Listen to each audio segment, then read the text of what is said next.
Imagine si chaque événement de ta vie, chaque rencontre, chaque coïncidence, chaque moment qui semble aléatoire, était en réalité soigneusement orchestré par une intelligence supérieure qui observe et guide tes choix à travers d'infinies lignes temporelles. Que derrière le voile de ce que nous appelons hasard se cache un système complexe de synchronicité, de pointes choix quantiques et de conscience multidimensionnelle qui façonne chaque instant de ton existence. Ce n'est pas de la fiction mystique, c'est la convergence explosive entre la physique quantique de pointe et la sagesse millénaire que les maîtres spirituels ont toujours connue. Le docteur Dean Radin, scientifique en chef à l'Institute of Noetic Sciences, a passé 35 ans à étudier ce qu'il appelle l'univers conscient. Ses recherches révolutionnaires démontrent quelque chose d'extraordinaire. La conscience n'est pas un accident de l'évolution biologique. C'est le tissu fondamental de la réalité elle-même. Chaque particule quantique dans l'univers possède une forme primitive de conscience, et ces particules communiquent instantanément à travers le temps et l'espace, créant ce que nous percevons comme des événements synchronistiques. Radin a conduit plus de 1000 expériences en double aveugle, prouvant que l'intention humaine influence directement les générateurs de nombres aléatoires quantiques. Mais voici ce qui est stupéfiant, explique-t-il. L'effet ne se limite pas au présent. Les participants peuvent influencer des données qui ont été générées dans le passé, des données déjà enregistrées et scellées. C'est comme si la conscience opérait en dehors du temps linéaire, observant et influençant simultanément passé, présent et futur. Carl Jung, le psychologue suisse qui a révolutionné notre compréhension de l'inconscient, a passé 50 ans à documenter ce qu'il appelait synchronicité, des coïncidences significatives qui ne peuvent être expliquées par la causalité ordinaire. Jung n'utilisait pas ce terme à la légère. La synchronicité est un principe de connexion acausale, écrivait-il. Elle révèle qu'il existe un niveau plus profond de la réalité où tout est interconnecté, où le temps n'existe pas de manière linéaire et où une intelligence coordonne les événements à travers ce que nous percevons comme des canaux séparés. L'expérience personnelle de Jung avec la synchronicité était profonde. Il raconte l'histoire d'une patiente particulièrement rationnelle qui résistait à toute approche thérapeutique. Un jour, alors qu'elle lui racontait un rêve dans lequel elle recevait un scarabée doré, un véritable scarabée, rarissime en Suisse, frappa à la fenêtre du cabinet au moment exact où elle décrivait cette image. Jung ouvrit la fenêtre et le scarabée entra.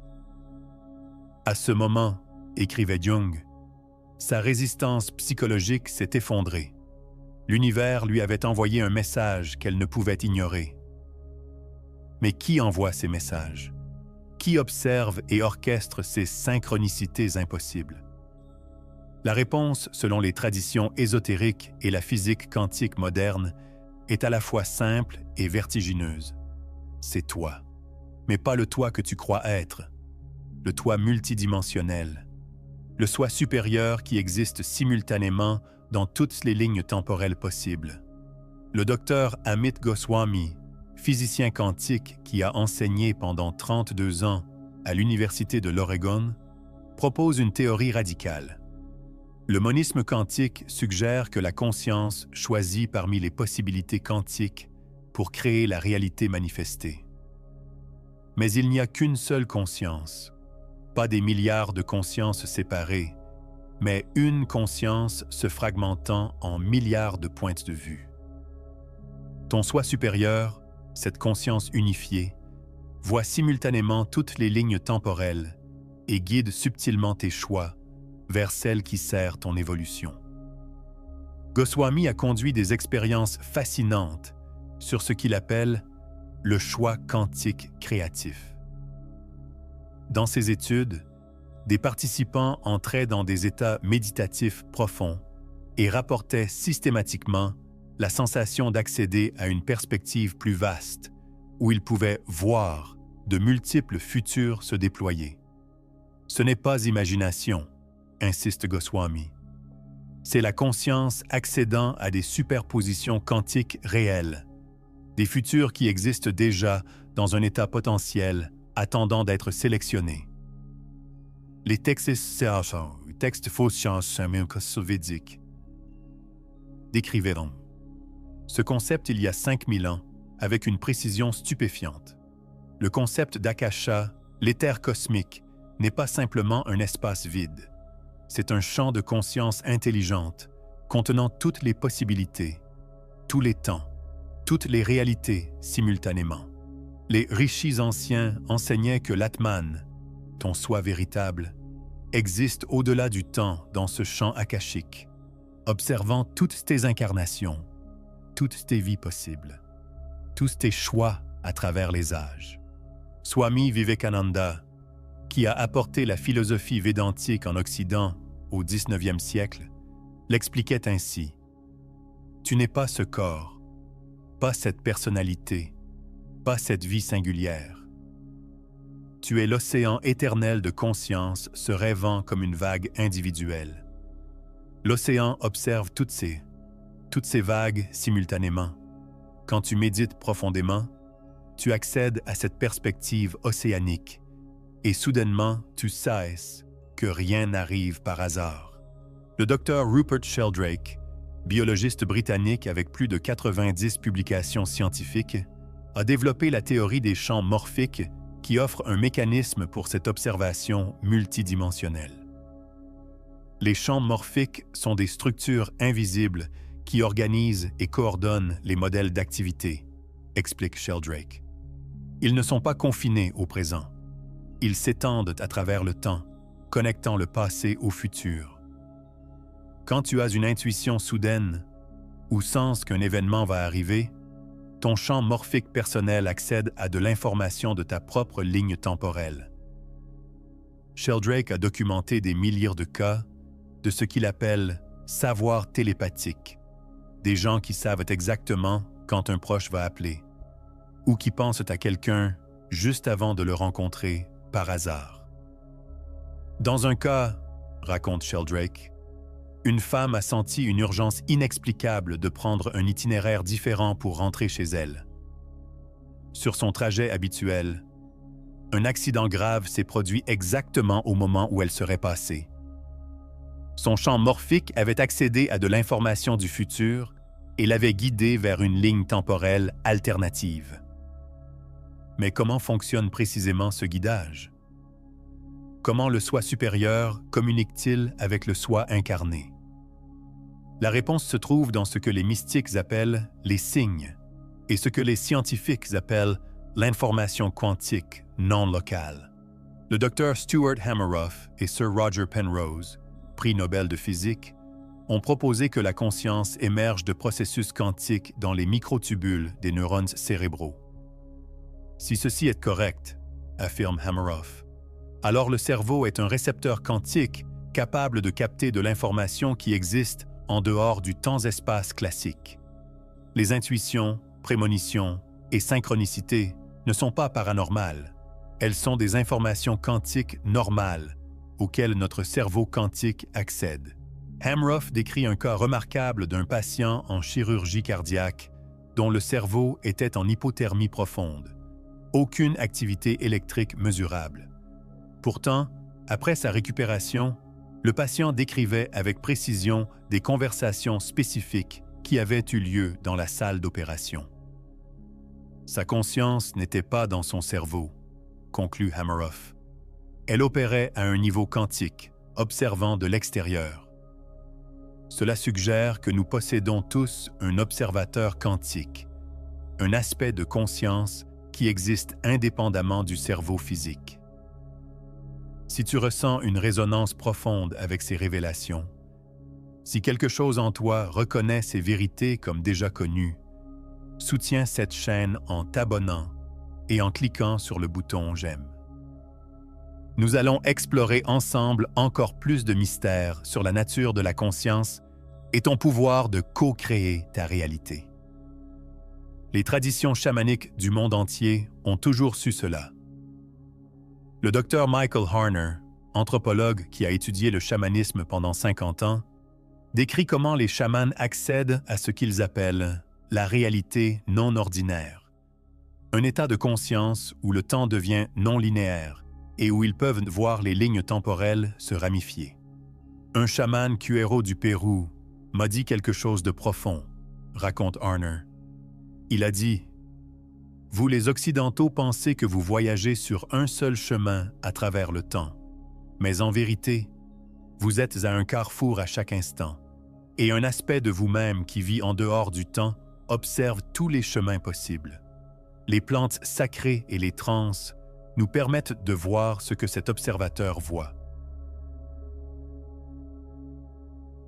Harner a documenté des cas où des chamans ont littéralement changé le cours des événements en voyageant vers un futur probable indésirable et en modifiant les conditions causales dans le présent. Ce n'est pas magique, insiste Harner. C'est manipulation consciente de probabilité quantique. Le chaman voit un futur où la maladie domine, accède à la jonction où cette ligne temporelle se forme, et aide le patient à choisir une bifurcation différente. Le livre tibétain des morts, le Bardo Thodol, contient des instructions détaillées sur la navigation des états de conscience après la mort. Mais il décrit également quelque chose de plus profond, que nous sommes constamment dans un état de bardo, un état intermédiaire, même pendant la vie. Chaque moment est une petite mort et renaissance, enseignent les lamas tibétains. À chaque instant, d'innombrables versions de toi meurent sur des lignes temporelles que tu ne choisis pas et naissent sur celles que tu manifestes.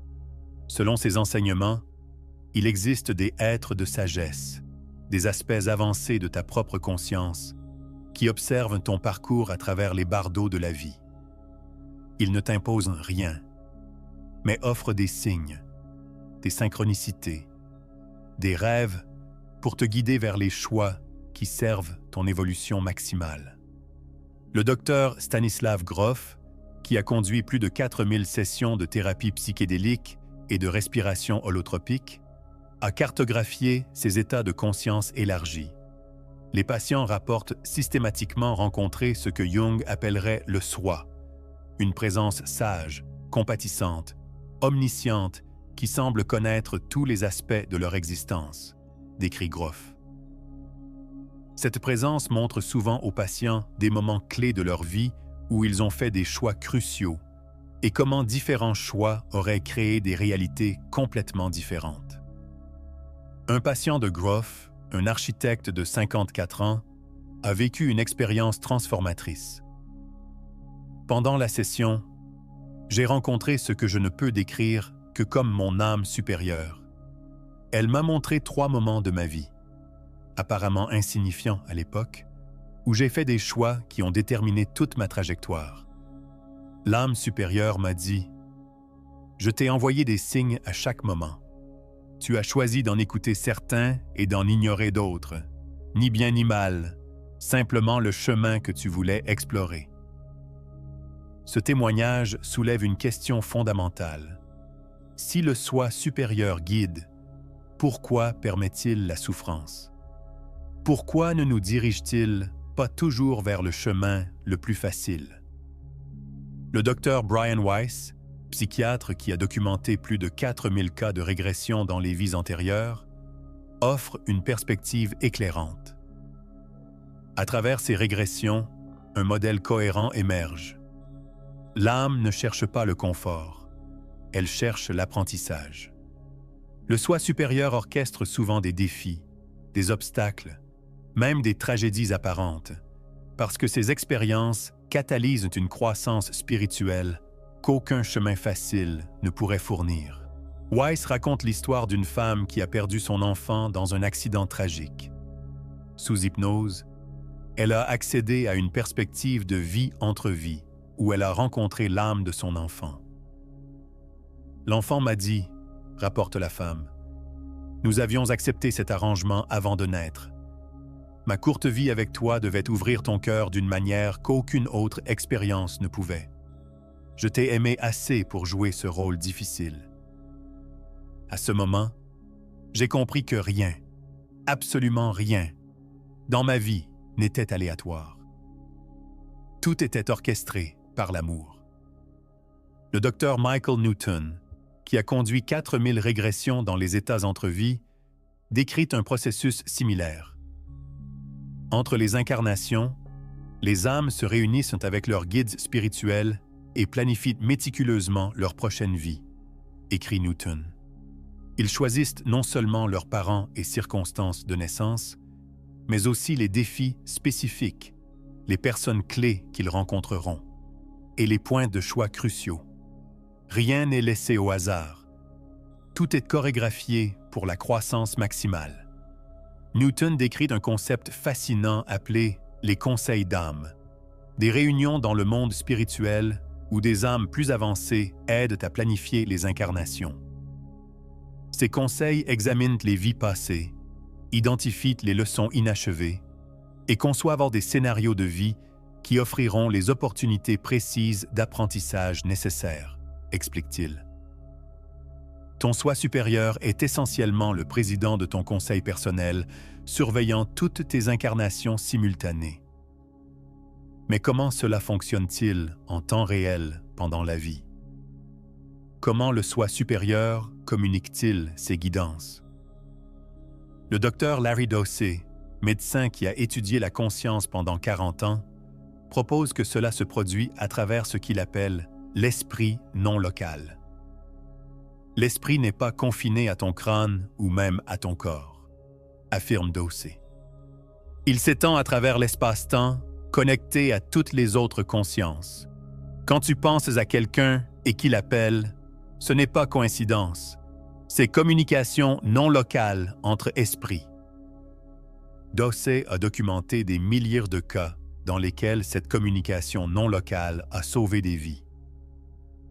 Un homme s'est réveillé à 3 heures du matin avec une certitude absolue que son frère, vivant à 1000 km, était en danger. Il a appelé et tombé sur la messagerie, a contacté la police. Ils ont trouvé le frère inconscient d'une intoxication au monoxyde de carbone. 10 minutes de plus et il serait mort. Le frère survécu a regardé l'horloge. Son alarme de monoxyde de carbone avait sonné exactement à 3 heures du matin. Comment expliquer cela? Le docteur Dossey propose le soi supérieur des deux frères, qui est ultimement le même soi, car nous sommes tous des expressions de la conscience universelle, a perçu le danger et a créé un signal d'alarme dans la conscience du frère éveillé. Ce que nous appelons intuition est souvent le soi supérieur nous envoyant de l'information urgente. La Kabbale, la tradition mystique juive, enseigne un concept similaire appelé Hashgacha Pratit, la providence divine individualisée. Selon cette doctrine, il existe une intelligence divine qui surveille et guide chaque détail de chaque vie. Mais contrairement à une interprétation religieuse simpliste, les kabbalistes comprennent que cette intelligence n'est pas séparée de nous. C'est l'aspect le plus élevé de notre propre âme. Le Rav Isaac Luria, kabbaliste du XVIe siècle, enseignait que chaque âme est comme un rayon de lumière divine qui se fragmente en multiples étincelles lors de la descente dans la matière. L'âme racine, enseignait Luria, reste dans les mondes supérieurs, observant toutes ces étincelles incarnées à travers les temps et les lieux. Elle guide chaque étincelle à travers des signes subtils, des rêves, des rencontres apparemment fortuites. Les signes. Parlons des signes. Comment le soi supérieur utilise-t-il des événements du monde physique pour communiquer avec la conscience incarnée? Le docteur Bernard Beitman, psychiatre qui a fondé le premier cours universitaire sur la synchronicité, a étudié ce phénomène pendant 30 ans. J'ai développé une typologie des synchronicités, explique Beitman. Il y a les coïncidences de simultanéité. Pensez à quelqu'un qui appelle. Il y a les coïncidences instrumentales, être au bon endroit au bon moment pour recevoir une information cruciale. Et il y a les coïncidences d'idéation-événement, penser à quelque chose et le voir manifester physiquement peu après. Bateman a vécu personnellement une synchronicité qui l'a convaincu que quelque chose de profond opérait. J'étais chez moi en Californie quand j'ai senti une douleur thoracique intense, comme si je mourais. Au même moment exact, ma fille à New York subissait une opération d'urgence où elle a failli mourir. Comment ai-je su? Comment mon corps a-t-il ressenti sa crise à 5000 km? La seule explication est que la conscience n'est pas locale. Elle transcende l'espace. Les nombres répétitifs sont un autre moyen par lequel le soi supérieur communique. Combien de fois as-tu regardé l'horloge exactement à 11h11 ou 2h22? Le docteur Joe Dispenza, neuroscientifique, explique: quand ton attention est attirée vers un modèle numérique répétitif, ce n'est pas aléatoire. Ton champ quantique interagit avec le champ d'information universel d'une manière qui crée ces synchronicités. C'est un signal que tu es aligné avec un flux de création spécifique. Les rêves sont peut-être le canal de communication le plus direct. Le docteur Kelly Bulkley, psychologue des rêves qui a étudié plus de 30 000 rêves, affirme: les rêves ne sont pas juste des décharges électriques aléatoires. Ce sont des messages codés du soi supérieur. Dans les rêves, le temps n'est pas linéaire. Passé, présent et futur se mélangent. C'est pourquoi les rêves peuvent être humains. Bulkley décrit le cas d'une femme qui a rêvé pendant 3 nuits consécutives d'un accident de voiture impliquant un camion rouge. Le 4e jour, en conduisant, elle a vu exactement la scène de son rêve commencer à se dérouler. Un camion rouge grillant, un feu rouge. Parce qu'elle avait rêvé cela, elle a freiné 2 secondes avant de normalement le faire. Le camion est passé devant elle, évitant la collision. Son soi supérieur, conclut Bulkley, a accédé à une ligne temporelle probable, a vu l'accident et a implanté l'information dans ses rêves pour lui permettre de choisir une réalité différente. Les animaux et la nature elle-même peuvent servir de messagers. Le chamanisme mondial enseigne le concept des animaux totems, des créatures qui apparaissent dans ta vie à des moments significatifs avec des messages spécifiques. Le docteur Stephen Farmer, qui a étudié la médecine chamanique pendant 25 ans, explique: quand un animal apparaît de manière inhabituelle ou répétée dans ta vie, ce n'est jamais coïncidence. Le soi supérieur utilise le règne animal comme un système de messagerie. Un faucon qui continue d'apparaître signale qu'il est temps de voir une situation d'une perspective plus élevée. Un lapin répété suggère la fertilité d'une nouvelle idée. Mais peut-être le signe le plus puissant est l'attraction magnétique vers certaines personnes. As-tu déjà rencontré quelqu'un et ressenti instantanément une connexion profonde, comme si vous vous connaissiez depuis toujours? Le docteur Michael Newton décrit cela comme la reconnaissance d'âme. Avant de nous incarner, nous faisons des accords avec d'autres âmes de notre groupe pour nous rencontrer dans la vie physique et jouer des rôles spécifiques dans nos développements mutuels, explique Newton. Quand tu rencontres une âme sœur, pas nécessairement romantique, mais toute personne avec qui tu as un contrat d'âme, ton soi supérieur envoie un signal de reconnaissance. C'est pourquoi certaines rencontres fortuites changent complètement le cours de ta vie. Une femme interrogée par Newton a décrit: « J'ai raté mon train habituel, pris le suivant, et me suis retrouvée assise à côté d'un homme. Nous avons commencé à parler et avons réalisé que nous recherchions exactement la même chose dans la vie. 20 ans plus tard, nous sommes mariés avec 3 enfants. Sous hypnose, j'ai vu que nos âmes avaient planifié cette rencontre fortuite avec précision. Le train manqué, les sièges spécifiques, même les sujets de conversation. rien n'était aléatoire. Écris dans les commentaires tes propres expériences de synchronicité. As-tu déjà vécu un moment où quelque chose de trop parfait pour être une coïncidence s'est produit? Alors, si tout est orchestré, avons-nous vraiment le libre arbitre? C'est la question paradoxale au cœur de cette compréhension. Le docteur Robert Lanza, pionnier de la théorie du biocentrisme, propose une résolution élégante. Le libre arbitre et le destin ne sont pas opposés, ils coexistent. Ton soi supérieur a planifié les grandes lignes de ta vie, les leçons majeures, les personnes clés, les défis principaux. Mais dans chaque moment, tu as une liberté totale de choisir comment répondre. Le résultat est co-créé entre le plan de l'âme et les choix de la personnalité.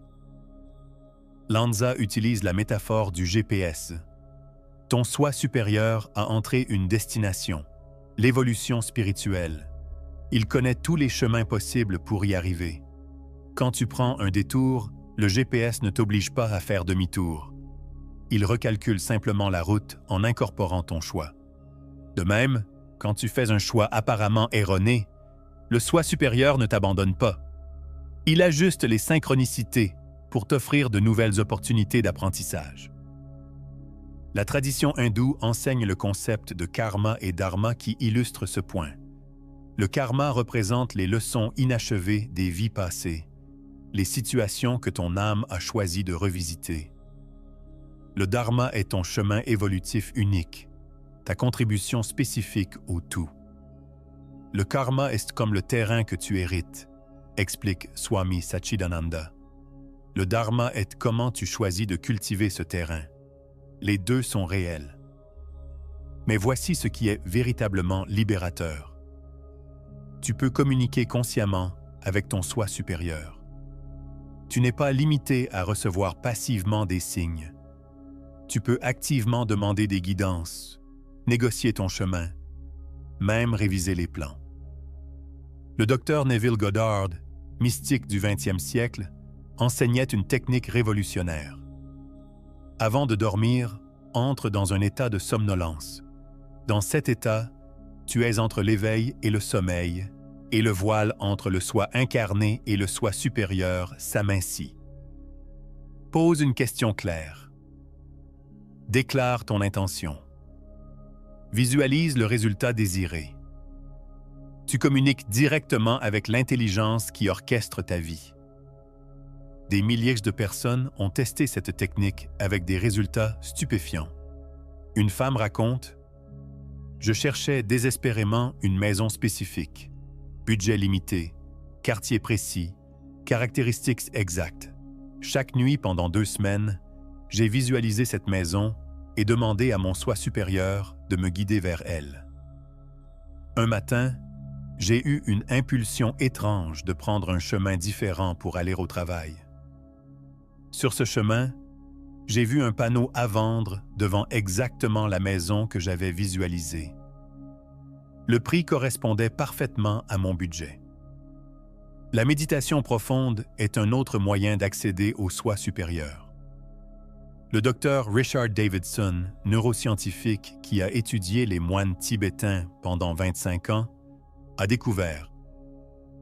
Dans les états méditatifs profonds, l'activité du cortex préfrontal, le centre du soi égo, diminue dramatiquement, tandis que d'autres régions associées à la conscience élargie s'activent.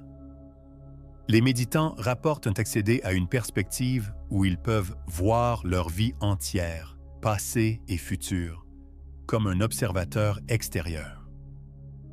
Un moine avec 50 000 heures de méditation a décrit à Davidson « Dans les états les plus profonds, je ne suis plus cette personne dans cette vie. Je suis la conscience qui observe toutes mes vies simultanément.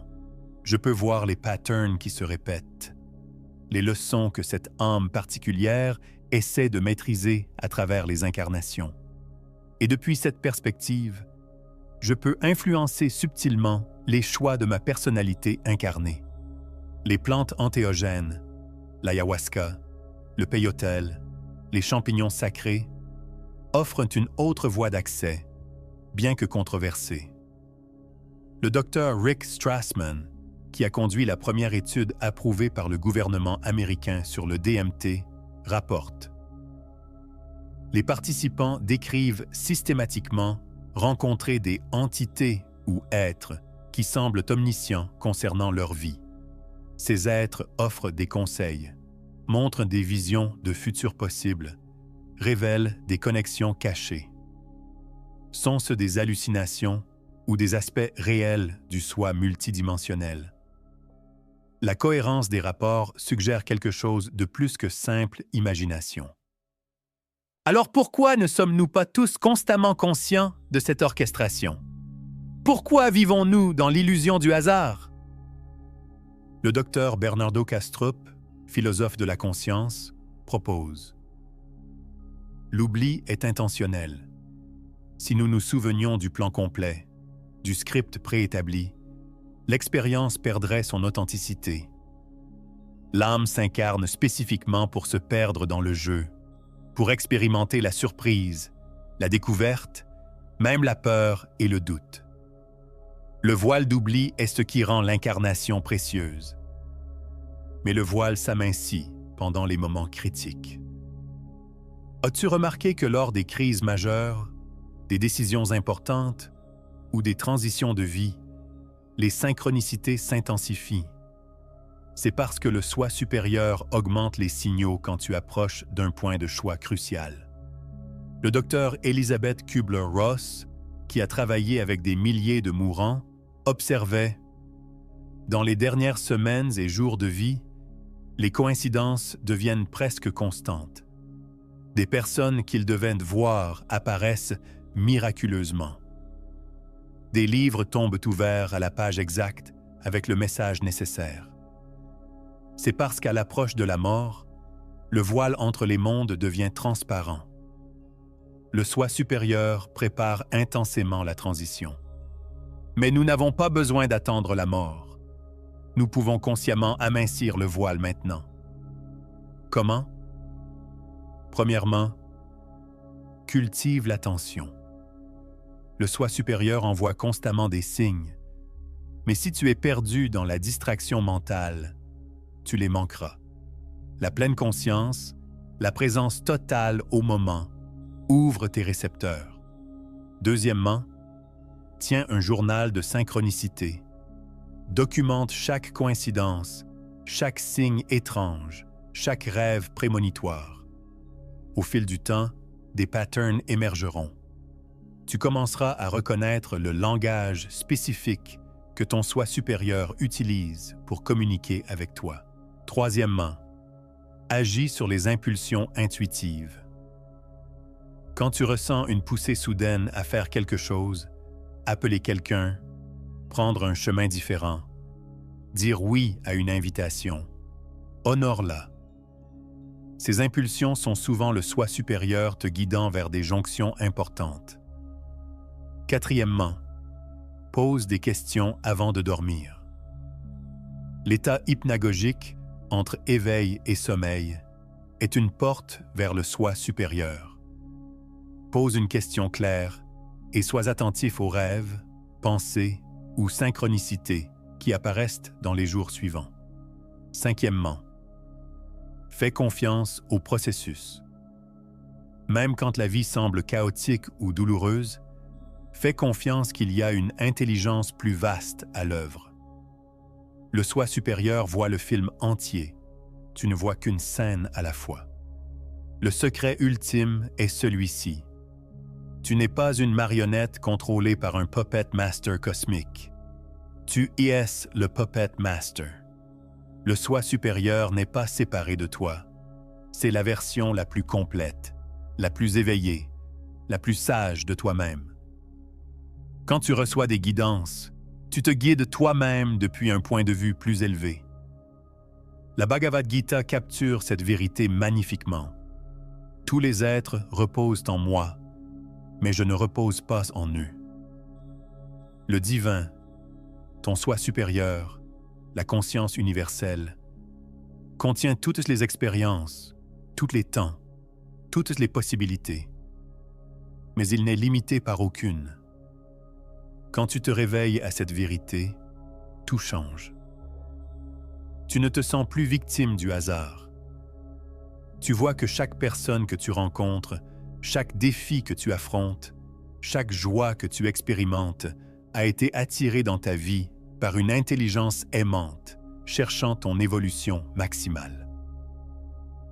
Les mauvaises choses qui t'arrivent, elles sont souvent les redirections les plus importantes. Le travail que tu n'as pas obtenu a ouvert l'espace pour l'opportunité parfaite. La relation qui s'est terminée t'a libéré pour ta vraie connexion d'âme.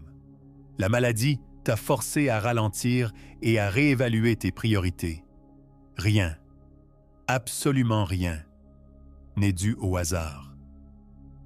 Chaque atome danse dans une chorégraphie cosmique. Chaque pensée crée des ondulations à travers les dimensions. Chaque choix sculpte ta réalité parmi d'infinies possibilités. Et derrière tout cela, à travers tout cela, tout cela, se tient la présence silencieuse et aimante de ton soi véritable, observant, guidant, se délectant de chaque moment de cette aventure sacrée appelée vie. Cette nuit, avant de dormir, essaie ceci. Ferme les yeux et ressens la présence de cette intelligence supérieure. Ne la cherche pas à l'extérieur. Elle est l'observateur même derrière tes yeux. C'est la conscience qui lit ces mots en ce moment. Reconnais-la. Remercie-la. Demande-lui de rendre ses guidances plus claires, plus évidentes. Et ensuite, dans les jours et semaines à venir, observe comment ta vie commence à se dérouler avec une synchronicité et une grâce accrue. Parce que quand tu reconnais consciemment l'observateur répond en rendant l'observation plus claire. Et tu commences à vivre non plus dans un monde de hasard aveugle, mais dans un univers intelligent qui respire, conspire et co-crée avec toi à chaque instant sacré.